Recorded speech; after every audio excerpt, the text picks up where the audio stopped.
Episode start होता है और हम फैंग को देखते हैं जो कहता है अगर ये मॉन्स्टर हमारी अर्थ को डिस्ट्रॉय करना चाहता है तो इस सूरत में इससे पहले हम सब सोल्जर्स की लाशों पर से गुजरना होगा। वो इसलिए क्योंकि ये अर्थ हम इंसानों का घर है और इस अर्थ पर जो भी लोग एज अ वॉरियर पैदा होते हैं उनके एग्जिस्टेंस का मतलब यही है कि उन्हें अपनी इस अर्थ को बचाना है, फिर चाहे उन्हें इसके बदले में अपनी जान ही क्यों न देनी पड़े। हम अपनी आंखों के सामने इस अर्थ को डिस्ट्रॉय होते हुए नहीं देख सकते, चाहे कुछ भी हो जाए हमें इस अर्थ को प्रोटेक्ट करना ही होगा। फैंग की ये बात सुनकर हम देखते हैं कि बोबाता यहाँ पर अपना सर पकड़ लेती है और कहती है लू वो फैंग तुम तो सच में बेवकूफ हो। ये कहते साथ ही बोबाता फैंग के पास आ जाती है और कहती है बदकिस्मती से हमारे मीटियोराइट स्टारशिप के अंदर कोई भी वेपन्स नहीं है, लेकिन इसके बावजूद भी हमारे मीटियोराइट स्टारशिप की पावर काफी ज्यादा है। अगर हम इस मीटियोराइट स्टारशिप को यूज करें और इसकी सुपर स्पीड को एक्टिवेट कर दें और फिर इसकी शार्प एज को यूज करते हुए किसी चीज के साथ टकराएं तो सिर्फ इसके इस एक अटैक से हम किसी भी प्लेनेट को डिस्ट्रॉय कर सकते हैं बड़े ही आराम से।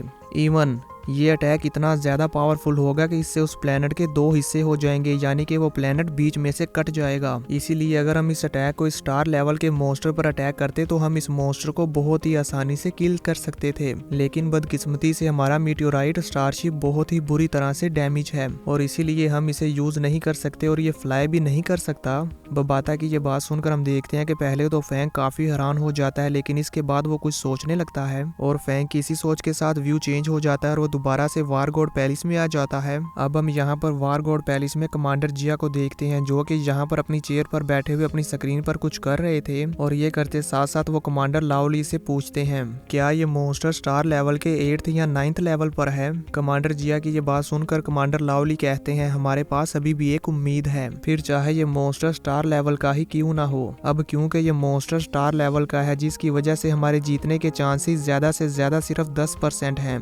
कमांडर लाओली की ये बात सुनकर कमांडर जिया कहते हैं क्या इस मॉन्स्टर पर सुपर लार्ज न्यूक्लियर बॉम्ब से हमला करना पॉसिबल है। कमांडर जिया की ये बात सुनकर कमांडर लाओली कहते हैं निर्वाणा पीरियड से पहले हमने उन सुपर लार्ज न्यूक्लियर बॉम्ब का इस्तेमाल नहीं किया और ना ही कभी उन्हें टेस्ट करके देखा है, लेकिन जब से बेस सिटी का एरा शुरू हुआ है इसमें हमें 10,000 मुरब्बा किलोमीटर के बड़े रकबे के साथ बहुत सी खाली जगहें मिली हैं, इसलिए हमने कुछ कंडीशंस को रखते हुए एक डिटेल्ड प्लान बनाया है, लेकिन मैं इस पर कोई भी अमल नहीं कर सकता। सभी कंट्रीज के एक्सपर्ट मिलकर इस प्लान पर डिस्कस करेंगे जिसके बाद ही हम इस पर कुछ कर सकते हैं। कमांडर लाओली की ये बात सुनकर कमांडर जिया कहते हैं मेरे ख्याल में अगर ये फेल हो जाता है। अब इससे पहले कि कमांडर जिया कुछ और कह पाते तभी कमांडर लाओली कहते हैं आपका मतलब नेशनल हेरिटेज प्रोजेक्ट। ये सुनकर कमांडर लाओली हाँ में अपना सर हिलाते हैं, जो देखकर कमांडर जिया गहरा सांस छोड़ते हैं और कहते हैं निर्वाणा पीरियड से हमने बहुत सारे आम लोगों को मॉन्स्टर्स के हाथों से मरते हुए देखा है और अब इस मॉन्स्टर की वजह से बेस सिटी में पीस हासिल करना बहुत ही मुश्किल है। अनएक्सपेक्टली मुझे लगता है कि फ्यूचर अब इसी तरह से मूव करेगा और मुझे पूरा यकीन है कि हमारे इस प्लान को लेकर सभी कंट्रीज की फीलिंग्स सेम होंगी, इसलिए हमें इस इनहेरिटेंस प्लान को सीक्रेटली शुरू कर देना चाहिए। अगर हम वाकई इस से छुटकारा नहीं पा सकते तो फिर हम इसे एक लार्ज स्केल पर रीलॉन्च करेंगे। वार गॉड पैलेस से जाने के बाद हम इस मामले पर डिटेल में डिस्कस करेंगे। शायद हालात इतने खराब ना हो। यहाँ पर हम देखते हैं कि जब कमांडर जिया और कमांडर लाओली आपस में बात कर रहे थे तो वहीं दूसरी तरफ सभी एल्डर्स और सभी वॉरियर्स काफी ज्यादा परेशान थे और इसी के साथ साथ हम 5 कंट्रीज के प्रेसिडेंट्स को भी देखते हैं जो वो सभी काफी ज्यादा परेशान थे और इस मॉन्स्टर को लेकर बहुत ही ज्यादा गुस्से में भी थे, क्योंकि वो सभी यहाँ पर अपनी कंट्रीज को और अपनी कंट्रीज के लोगों को बचाना चाहते थे, पर इस मॉन्स्टर के सामने वो कुछ भी नहीं कर सकते। इसी बारे में सोचकर ये सभी लोग यहाँ पर परेशान थे कि अब तो हमारा आखिरी टाइम आ गया। तभी हम फैंग को देखते हैं जो कि उदास होते हुए अपने मन में सोचता है हम सब इस अर्थ का हिस्सा हैं, इसलिए कोई भी हार नहीं मानना चाहता और सभी मिलकर इस अर्थ को बचाना चाहते हैं। फैंग अभी यहाँ पर ये सोच रहा था कि तभी हम वॉरियर ली शैन को देखते हैं जो कि गुस्से में अपनी चेयर पर पंच मारते हुए वॉरियर होंग से कहते हैं ब्रदर होंग क्या आपको यकीन है। वॉरियर ली शैन की ये बात सुनकर लीडर होंग कहते हैं मैं भी श्योर नहीं हूँ, लेकिन इवन अगर मुझे यकीन नहीं है पर फिर भी मुझे लास्ट मिनट तक वहाँ पर होना पड़ेगा।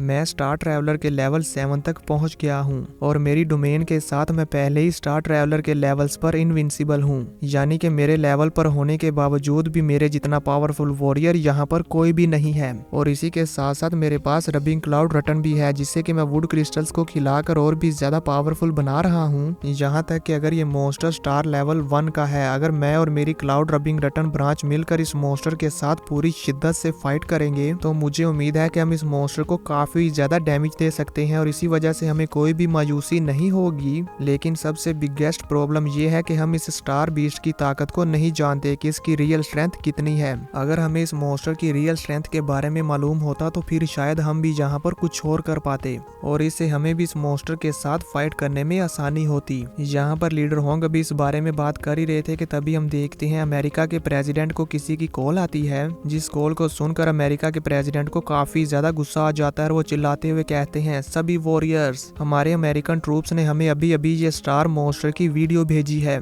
जो कहते साथ ही हम देखते हैं कि अमेरिका के प्रेसिडेंट वहां पर वो वीडियो प्ले करते हैं, जिस वीडियो में हमें दिखाया जाता है मिलिट्री की वार बेस को, जहां पर हम देखते हैं कि सभी सोल्जर्स बहुत ही जल्दी में कहीं जा रहे थे और वो जल्दी से जल्दी अपनी गाड़ियों पर बैठ रहे थे। तभी हमें यहाँ पर बैकग्राउंड में प्रेसिडेंट की आवाज सुनाई देती है जो कहते हैं, इस वार बेस को अभी कुछ देर पहले जनरल हेडक्वार्टर से ऑर्डर मिला था कि ये जल्दी से जल्दी यहाँ वार बेस से पीछे हट जाएं और जितनी जल्दी हो सके यहाँ से निकल जाएं। जिस ऑर्डर को फॉलो करते हुए इस वार बेस के सभी सोल्जर्स और सभी वॉरियर्स यहाँ से जाने लगते हैं। मजीद ये कि हमारे हेडक्वार्टर्स डायरेक्ट सैटेलाइट के साथ कनेक्टेड हैं, जहाँ से उन्हें कुछ इन्फॉर्मेशन मिली थी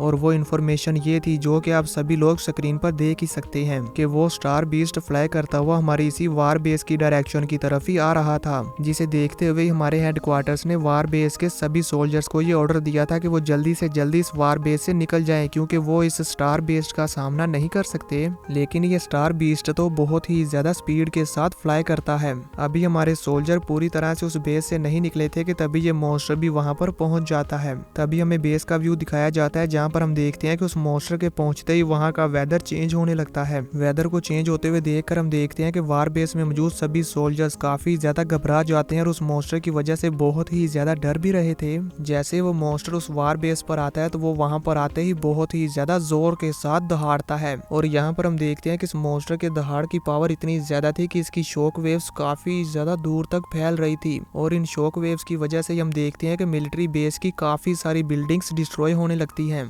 तभी हम वार गॉड पैलेस में वॉरियर ली शैन को देखते हैं, जो इस मॉन्स्टर को इस तरह से दहाड़ते हुए देखकर काफी ज्यादा गुस्से में आ जाते हैं। अब हम फैंग को देखते हैं, जो उस मॉन्स्टर को देखकर हैरानी के साथ कहता है, क्या ये मॉन्स्टर दोबारा से पूरी बेस को निगलना चाहता है। फैंग किसी हैरानी के साथ ये एपिसोड यहीं पर खत्म हो जाता है। तो दोस्तों, आप सबको क्या लगता है, क्या ये मॉन्स्टर दोबारा से उस बेस को निगलेगा या नहीं? मुझे नीचे कमेंट करके जरूर बताना।